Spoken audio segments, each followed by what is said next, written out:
Bonsoir chers amis,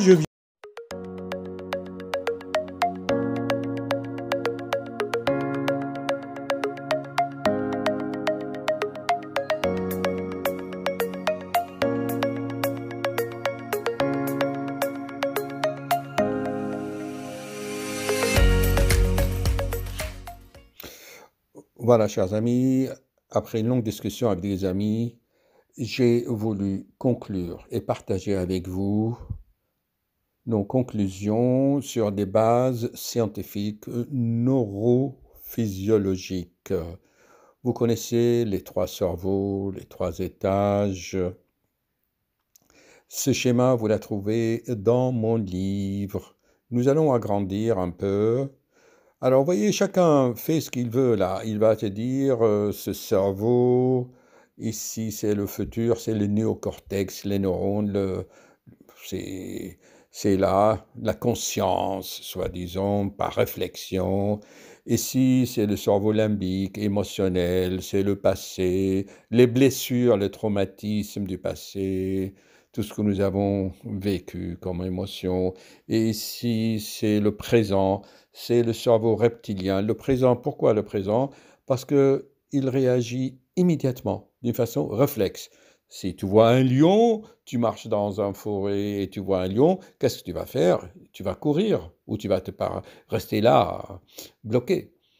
Donc, ce sont des réactions vraiment immédiates. Et c'est là, en plus, si vous voulez, se trouvent les centres de la respiration, de ce qui contrôle la fréquence cardiaque, la fréquence respiratoire, et ce qui déclenche aussi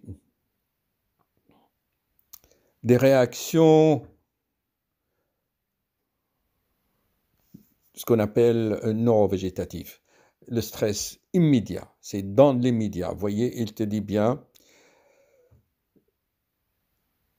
défendre le territoire, enfin, etc., etc. Alors, limbique, c'est, voilà, c'est l'émotion, l'astral, et toutes ces émotions vont être, en quelque sorte, si vous voulez, c'est cristallisé au niveau de l'hypothalamus sous forme d'hormones, des neuromédiateurs qui vont stimuler les glandes endocrines.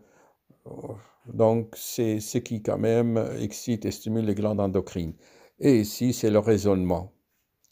Voilà. Et vous allez voir que dans la vidéo que je vous ai préparée, tout simplement en faisant l'enregistrement de l'écran, hein, le rapport avec le triangle, pensée, émotion, comportement, voilà. Et c'est juste ça, c'était juste une présentation. Voilà. Mais bien sûr, dans mon livre, c'est bien expliqué et dans mes autres vidéos. Alors, qu'est-ce qu'on fait maintenant? Vous savez, je fais ça, comme je vous ai dit toujours, en temps réel. Et voilà, voilà, je vais lier ça à l'autre pour faire une vidéo. C'est très intéressant, hein, ne faites pas attention à la présentation. Ce qui compte, c'est le concept, les idées. Gardez ces images. Gardez ces images en mémoire. Voilà. Et justement, nous allons aborder le sujet de la visualisation, de la créativité et de l'intuition. Il y a quelques coupures, je m'en excuse, mais YouTube aussi me sert comme en quelque sorte, j'enregistre mes inspirations et après je vais les améliorer et les écrire dans des livres. Voilà, voilà. Donc ça, c'était la présentation de la vidéo. Par un très grand neuroscientifique. Chers amis, la visualisation, c'est l'imagination. Ça veut dire, en utilisant le cerveau, tu vas construire une image. Et tu vas donc dire, je crée cette image, je vais faire ça, ou etc. Donc la visualisation, c'est le mental, c'est cérébral. La portée de ces mécanismes est très limitée, très limitée. Par contre, Faites bien attention. Par la méditation, certains rituels chamaniques et bien d'autres méthodes, ou tout simplement en vivant l'instant présent, j'explique, on se connecte au cosmique. Et grâce à l'intuition, on capte carrément des images colorées, vivantes. Des images vivantes qui ne sont pas construites par le mental, mais qui nous sont en quelque sorte délivrées par la conscience collective. Et étant donné qu'ils sont des images vivantes, naturelles, donc elles comportent beaucoup de force. Et on peut les vivre intensément et leur porter est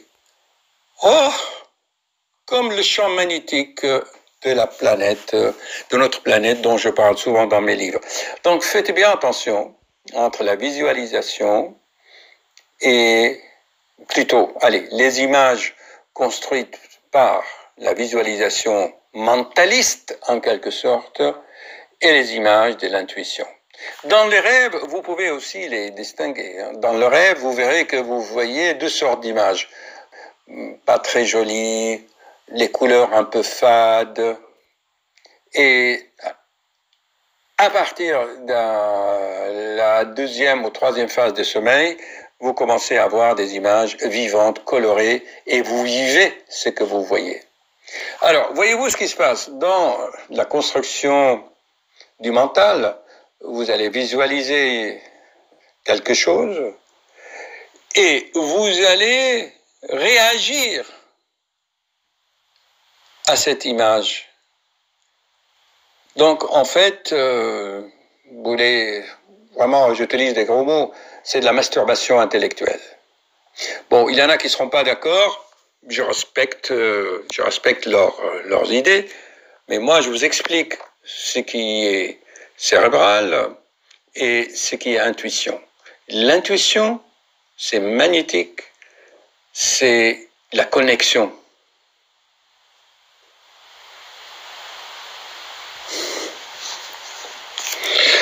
Cependant, si vous voulez que je vous donne d'autres exemples, personnellement, je préfère les images virtuelles avec un casque. Si un skieur qui veut se préparer pour accomplir des performances ou pour gagner,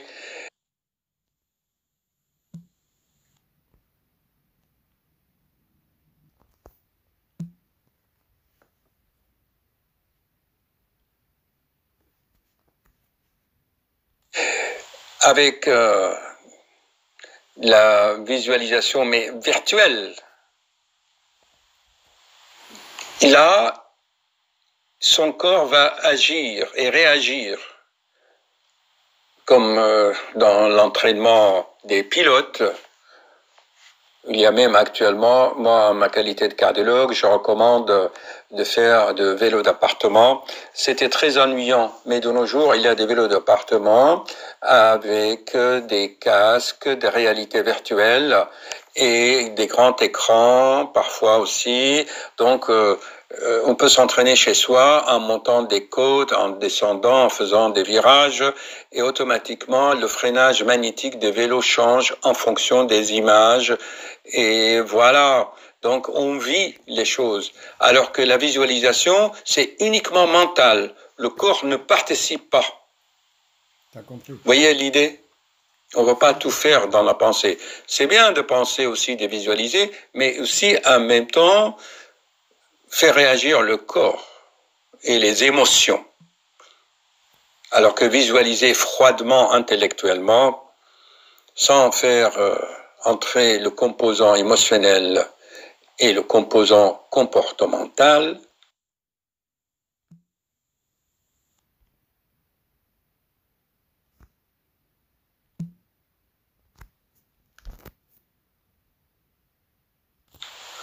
c'est une perte d'énergie. Voilà, chers amis, 6 minutes de réflexion. Vous avez vu les idées? Image intuitive, vivante. Construction du mental, visualisation froide. Et les images par réalité virtuelle, c'est comme ça on dit.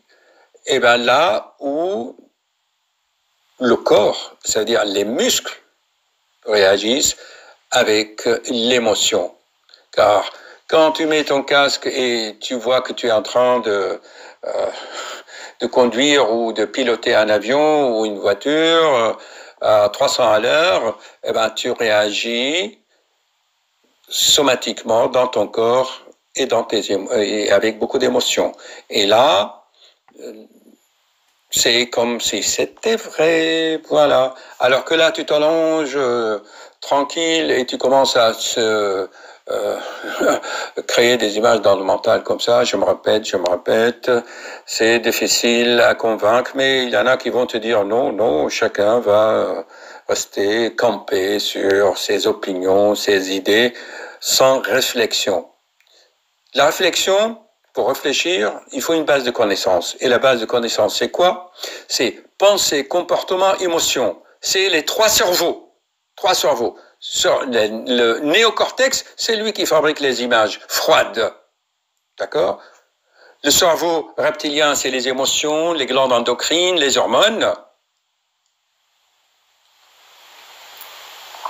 Et tu as le troisième cerveau, c'est le cerveau limbique. Voilà. Avec aussi la base du cerveau au niveau des nerfs crâniens. Et là aussi, il y a une action sur les muscles.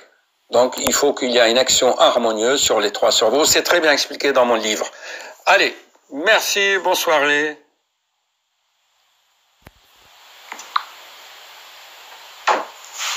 Mon amie me dit qu'elle a compris parce qu'elle a compris qu'il faut faire intervenir les trois cerveaux. Alors que dans la visualisation, tu fais intervenir que le néocortex. Est-ce que c'est clair? Vous trouvez des images et des schémas dans mon livre. Bon, allez, tout va s'arranger. Merci, docteur.